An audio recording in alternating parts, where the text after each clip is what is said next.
আজকে আমরা বাসায় গরু মাংসের কাবাব তৈরি করব। কাবাব তৈরি করার জন্য প্রায় আধা কেজির মতো গরুর মাংস নিয়ে নিলাম।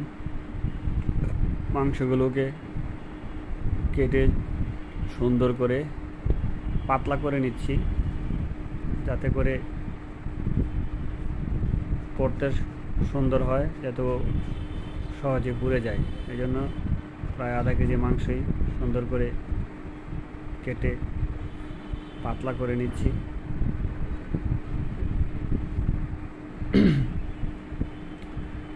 মাংসগুলো পাতলা করতে হবে, এই জন্য কারণ হলো মোটা থাকলে সুন্দর করে পড়বে না, এই জন্য সুন্দর করে পাতলা করে নিলাম।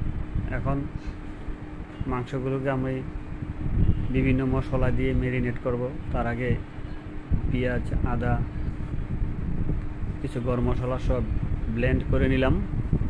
ব্লেন্ড করার পরে কাবাব করতে অনেক মশলা দরকার হয়, তাই অনেকগুলো মশলা দিয়ে নিচ্ছি। আদা, রসুন, হলুদ, একটু ঝাল ঝাল করার জন্য মরিচ, গরম মশলা, তারপরে জিরের গুঁড়া, তারপর এলাচের গুঁড়া, দারচিনির গুঁড়া, লবঙ্গ গুঁড়া, তারপরে কিছু কাবাব মশলা সব ব্লেন্ড করে পাউডার ছিল আগে থেকে করা নিয়ে নিলাম। পরিমাণ মতো লবণ দিয়ে নিচ্ছি।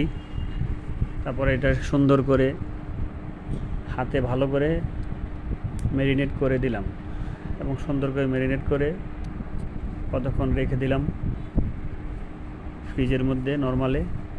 এখন যেখানে কাবাব করব, কাবাবের চুলার মধ্যে আমি আগুন জ্বালিয়ে নিলাম। আগুন জ্বালানোর